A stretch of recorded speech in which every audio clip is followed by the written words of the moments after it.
Sometimes on the Insight program of the level 3 training of the Mindfulness Association, and then particularly moving into the level 4, the Mindfulness for Life, I feel there's a strong connection here with the hero's journey that Joseph Campbell outlined, and it's quite a useful way to look at it, and it's something that we're going to work with increasingly, I think, on the Mindfulness for Life.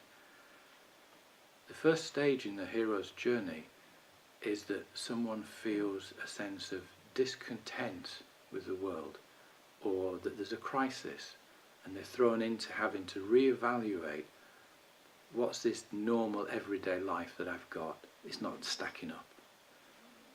And of course there's a resistance to that call, and people maybe try and go back into their safety net or their comfort zone.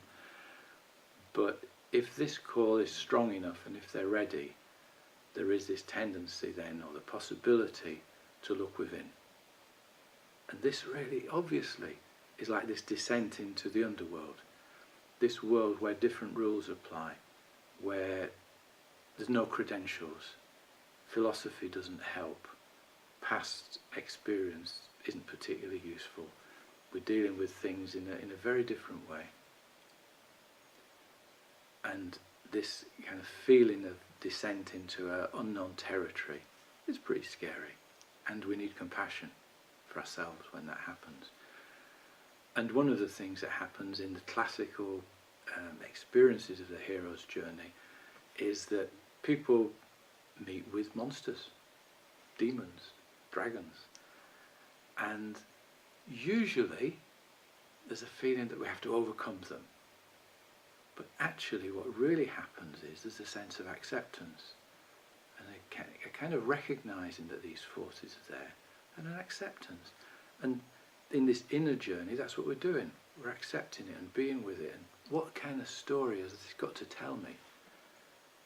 A subsequent stage of the hero's journey, quite commonly, is that people meet with helpers. They sometimes meet with someone and they don't know if they can trust them or not.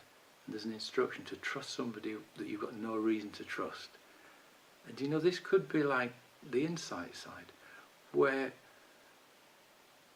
everything tells us that this is somebody else's fault, this is nothing to do with me.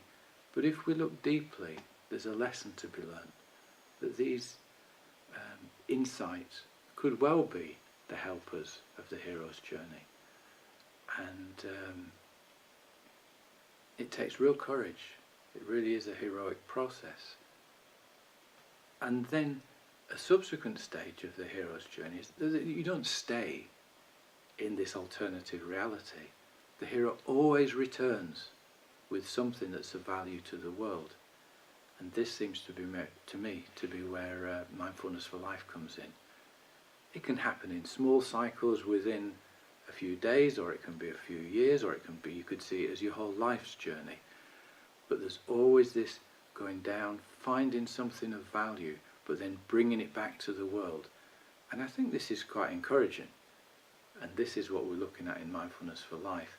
How can we be awake in the world, having exposed some of these things that we didn't really want to look at, but we've learned something from, and that we can then share maybe our wisdom, but certainly our freedom with others.